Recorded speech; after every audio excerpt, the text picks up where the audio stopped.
Winnie the Pooh Chapter 2, in which Pooh goes visiting and gets into a tight place. Edward Bear, known to his friends as Winnie the Pooh, or Pooh for short, was walking through the forest one day, humming proudly to himself. He had made up a little hum that very morning, as he was doing his stoutness exercises in front of the glass. Tra-la-la, tra-la-la, as he stretched up as high as he could go, and then tra-la-la, tra-la, oh, help, la, as he tried to reach his toes. After breakfast, he had said it over and over to himself, until he had learned it off by heart, and now he was humming it right through properly. It went like this: tra-la-la, tra-la-la, tra-la-la, tra-la-la, rum-tum, tiddle-um-tum, tiddle-iddle, tiddle-iddle, tiddle-iddle, tiddle-iddle, rum-tum-tum, tiddle-um. Well, as he was humming this hum to himself, and walking along gaily, wondering what everyone else was doing, and what it felt like being somebody else, when suddenly he came to a sandy bank, and in the bank was a large hole. "Aha!" said Pooh, rum-tum, tiddle-um-tum. "If I know anything about anything, that hole means rabbit," he said.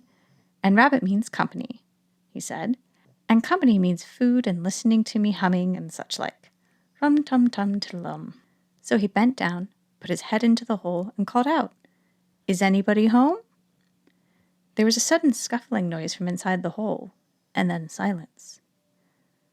"What I said was, 'Is anybody home?'"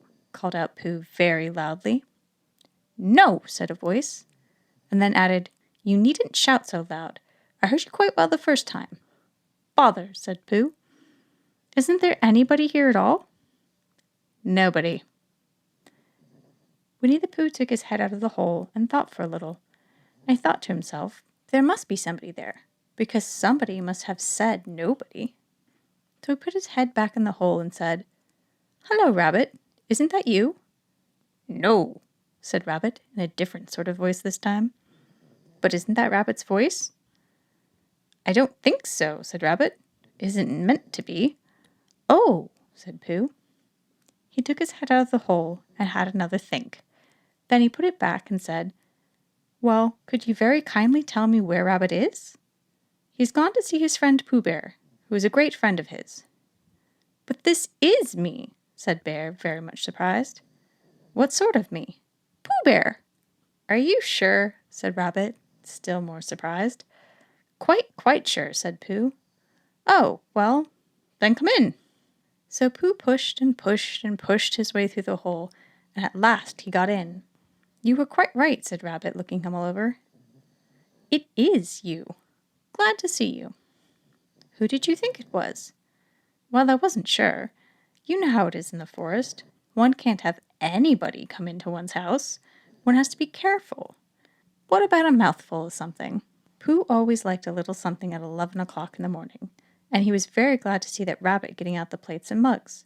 And when Rabbit said, "Honey or condensed milk with your bread," he was so excited that he said, "Both." And then, so as not to seem greedy, he added, "But don't bother about the bread, please." And for a long time after that he said nothing, until at last, humming to himself in a rather sticky voice, he got up, shook Rabbit lovingly by the paw, and said that he must be going. "Must you?" said Rabbit politely. "Well," said Pooh, "I could stay a little longer if you—" He tried very hard not to look in the direction of the larder. "As a matter of fact," said Rabbit, "I was going out myself directly." "Oh, well, then I'll be going on. Goodbye." "Well, goodbye, if you're sure you won't have any more." "Is there any more?" asked Pooh quickly. Rabbit took the covers off the dishes and said, "No, there wasn't." "I thought not," said Pooh, nodding to himself. "Well, goodbye. I must be going on." So he started to climb out of the hole.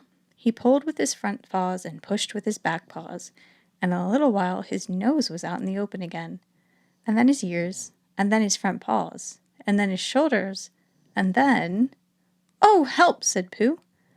"I'd better go back." "Oh, bother!" said Pooh. "I shall have to go on." "I can't do either," said Pooh. "Oh, help and bother!" Now by this time Rabbit wanted to go for a walk too, and finding the front door full, he went out the back door and came round to Pooh, who looked at him. "Hello, are you stuck?" he asked. No, said Pooh carelessly. Just resting and thinking and humming to myself. Here, give us a paw. Pooh Bear stretched out a paw, and Rabbit pulled and pulled and pulled. Ow! Cried Pooh. You're hurting. The fact is, said Rabbit, you're stuck. It all comes, said Pooh crossly, of not having front doors big enough.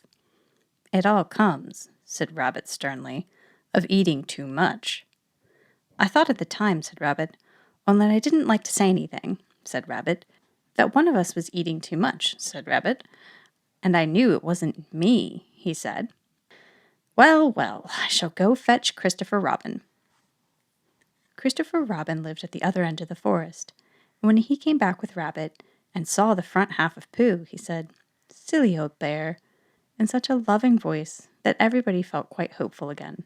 I was just beginning to think, said Bear, sniffing slightly, that Rabbit might never be able to use his front door again, and I should hate that, he said. So should I, said Rabbit. Use his front door again, said Christopher Robin. Of course he'll use his front door again. Good, said Rabbit.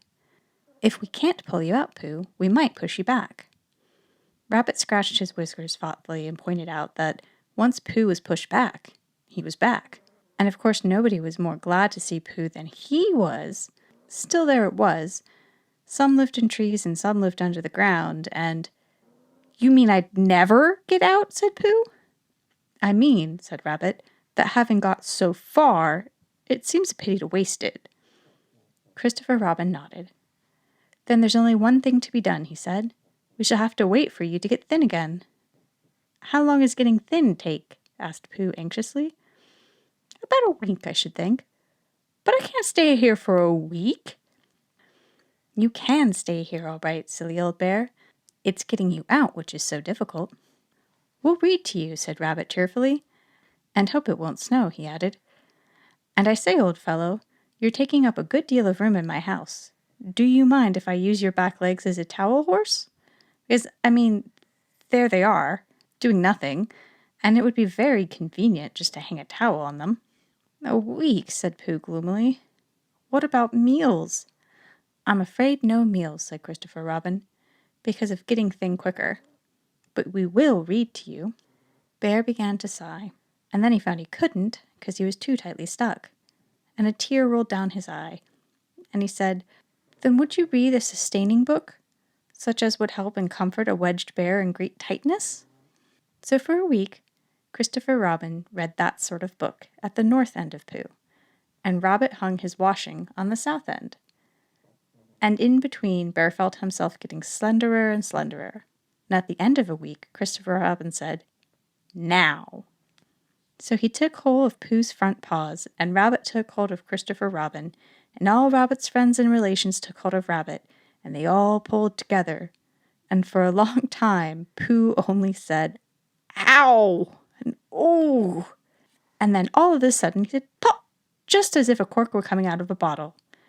And Christopher Robin and Rabbit and all Rabbit's friends and relations went head over heels backward. And on top of them came Winnie the Pooh, free. So with a nod of thanks to his friends, he went on his walk through the forest, humming proudly to himself. But Christopher Robin looked at him lovingly and said to himself, Silly old bear.